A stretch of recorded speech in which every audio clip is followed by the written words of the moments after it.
Audio Jungle.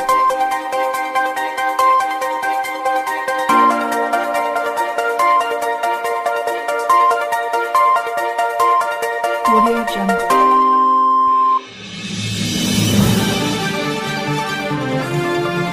Audio Jungle. दुनिया की तारीख ने देखा है, जब जुल्म की इंतहा हो जाती है, लाखों हाथ दुआओं के लिए उठते हैं, तो कुदरत एक बड़े बदलाव को अंजाम देती है। उत्तर प्रदेश हिंदुस्तान का सबसे बड़ा और आबादी वाला प्रदेश है।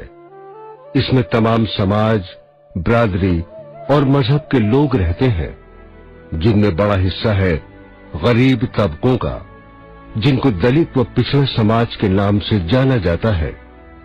इन पर हजारों साल से जुल्म और ज्यादतियां होती रही हैं। इस मुल्क में मुसलमान 700 साल तक इंसाफ और इंसानी उसूलों के मुताबिक हुकूमत संभालते रहे और इस दौरान गरीब तबकों को बड़ी राहत मिली, क्योंकि उनके साथ जात और मजहब की बुनियाद पर कोई भेदभाव नहीं किया गया। इसके बाद अंग्रेजों की कोई 200 साल तक हुकूमत हुई और उन्होंने यहाँ के गरीब तबकों को तो न्याय और बराबरी का दर्जा दिया, लेकिन मुसलमानों से बदला लेते रहे। कोई 90 साल की जिद्दोजहद के बाद सन 1947 में मुल्क आजाद हो गया। मुसलमान अपनी कुर्बानियों के बदले अपने साथ इंसाफ, भागीदारी व अपना खोया हुआ वकार वापस पाने की उम्मीद लगाए बैठा था, लेकिन कांग्रेस की सोच पर सामंतवादी व्यवस्था हावी हो गई, जो मुसलमानों को बर्बाद करने के मंसूबे बनाने लगे।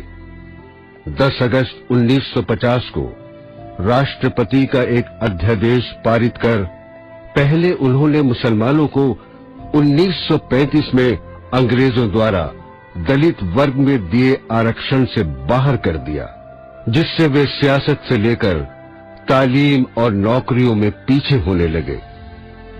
धीरे धीरे कांग्रेस पार्टी द्वारा मुसलमानों के खिलाफ तमाम सरकारी कार्रवाई और फैसले, जैसे जमींदारी खत्म करना, मुस्लिम वक्फ बोर्ड जमीन पर कब्जा करना और सरकारी नौकरियों में अनकही रोक लगा देना वगैरह शुरू हो गए। मुसलमान कुछ समझ पाता कि बड़े पैमाने पर तमाम सूबों में फिरका वाराना वारदातें कराई जाने लगी, जिनमें पुलिस ने उनके साथ दुश्मन जैसा सलूक किया। सरकार सिर्फ इंक्वायरी कराती रही, पर किसी पुलिस वाले को सजा नहीं हुई, बल्कि उल्टा उनके बच्चों को ही जेल में डाला जाता रहा। धीरे धीरे कांग्रेस सरकार की असलियत मुसलमान समझने लगा। इसी दौरान मुलायम सिंह जैसे नेता मैदान में आए, जिस पर कौम ने भरोसा किया और 3 बार तक मुख्यमंत्री बनाया, लेकिन वो तो चुपचाप भाजपा के ही एजेंडे को लागू करने लगे। बाबरी मस्जिद के नाम पर राजनीति कर भाजपा को बढ़ावा देने का काम किया। बाबरी मस्जिद गिराने वाले कल्याण सिंह को गले लगाया, उसके बेटे को मंत्री बनाया और साक्षी महाराज को राज्यसभा का एमपी बनाया और पुलिस में भर्ती के नाम पर सिर्फ अपनी बिरादरी को ही लिया।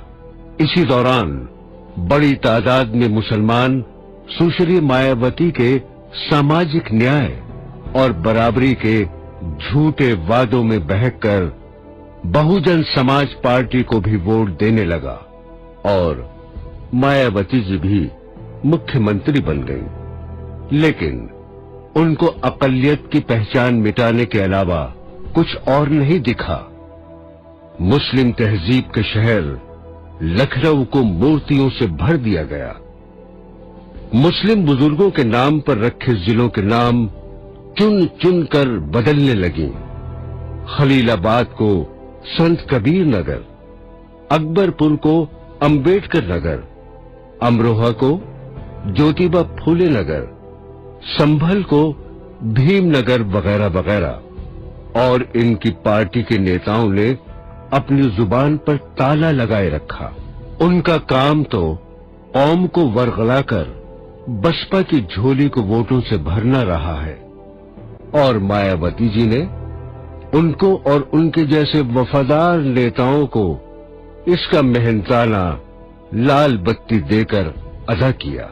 पश्चिमी उत्तर प्रदेश में राष्ट्रीय लोकदल ने अकलियत के भरोसे का खून करते हुए गुजरात के मुख्यमंत्री नरेंद्र मोदी को 6 मई 2009 को अपनी रैली में मुजफ्फरनगर बुला लिया। और इनकी सर्वे सर्वा नेता अनुराधा चौधरी ने तो मुस्लिम मोहल्लों को आतंकवाद के अड्डे करार दिया। लेकिन लोकदल के तमाम मुसलमान नेता चुप रहे। आज मुसलमान इनसे जवाब मांग रहे हैं। भाजपा ने जहां अल्पसंख्यकों के साथ खुलकर दुश्मनी की, वहीं पर सेक्युलर जमात के नेताओं ने आस्तीन में छिपकर एक खास तबके के लोगों को डसा, उनके भरोसे का खून किया। लेकिन ताज्जुब की बात तो ये कि उसके वोटों को अपने आकाओं की झोली में डालने वाले इन पार्टियों के नेताओं ने अपने अपने टिकट को बचाने की गरज से कौम पर हो रहे जुल्म पर चुप्पी साधी रही। इन मतलब परस्त मुसलमान नेताओं और उनकी सरपरस्ती करने वाले सियासी आकाओं की लगातार अनदेखी झेल रहे हमारी कौम समूचे मुल्क में आज तालीमी, माली, सामाजिक या सियासी एतबार से अफसोसनाक हालत में पहुंच गई।